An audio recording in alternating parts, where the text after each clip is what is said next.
Bună ziua și bine v-am regăsit! Întrucât sunt foarte entuziasmat, am vrut să împărtășesc o parte din acest entuziasm cu voi. Despre ce este vorba? E bine, vineri au sosit niște colete, un gadget ce va fi folosit la cabinet. Nu vreau să vă dau prea multe spoilere, o să facem un scurt unboxing împreună, după care am să vă demonstrez cum funcționează și am să vă explic mai exact despre ce este vorba.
Ei bine, așa cum ați putut să vedeți, este vorba de un scanner intraoral.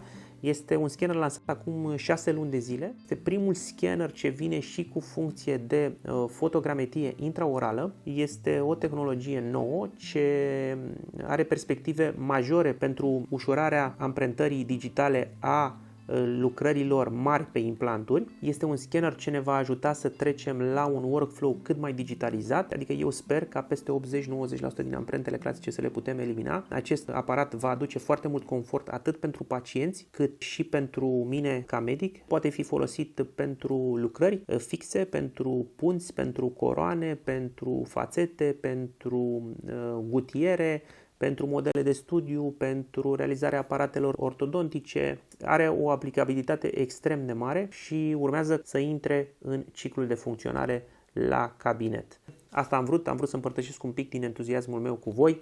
Am vrut să vă arăt exact cam cum funcționează un aparat de generație mai nouă. Vă urez un weekend cât mai plăcut și să ne vedem cu bine data viitoare. La revedere, o zi cât mai frumoasă!